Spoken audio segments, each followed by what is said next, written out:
And we begin this Monday with the breaking news on one of the largest federal worker strikes in Canadian history. There is a tentative agreement in that strike, and more than 120,000 Treasury Board workers will be back at their jobs this morning.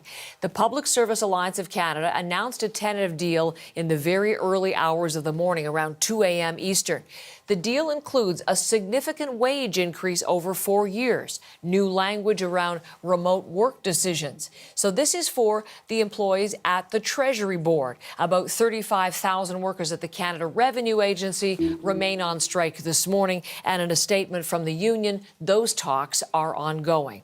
We're going to begin our coverage this hour with Janice McGregor in Ottawa. More on the details of the tentative agreement, Janice, and what went on behind the scenes to get to this point and the deal done.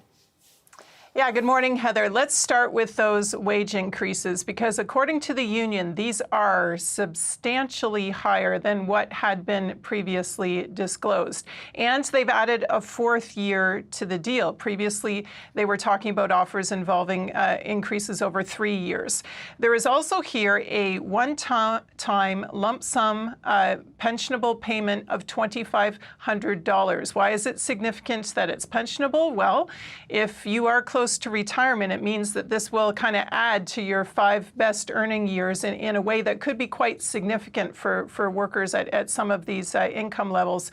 And overall, over the 4 years, the compounded wage increase by the union's math is going to be 12.6%. By going on strike for 12 days, these workers, it appears, have gotten substantially more than the bargaining units that had previously settled with Treasury Board. The union's also claiming victory in another way that was key to them. They got a letter of agreement, they call it a letter of agreement, about remote work. This is something that Treasury Board President Mona Fortier had previously said putting language about remote work into the collective agreement was a, quote, red line for her. But now apparently managers are going to be required to consider remote work individually, person by person, instead of considering the requests in groups or categories. And if that remote work is denied, they are going to have to spell out the reasons for that in writing. It makes it possible then for a union to grieve or challenge that decision. And there's also language in here apparently so that if there are layoffs in the future, union members will not lose their jobs if they are capable of performing work that matches the duties of a contractor that's currently working for the federal government. Of course, contracting out a big deal in these talks. Seniority rights are also going to be included in any workforce adjustment processes. That, according to what was posted overnight by the union, we are still waiting for any kind of a statement from Treasury Board President Mona Fortier or her bargaining team.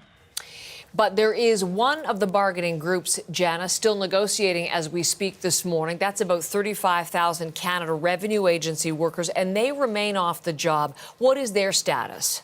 Yeah, they go back to the picket lines this morning. Their original wage demands, it must be noted, were significantly higher than for the 4 bargaining groups that have now settled with this overnight deal. So we'll see if the CRA unit gets more by holding out further here in their separate negotiation.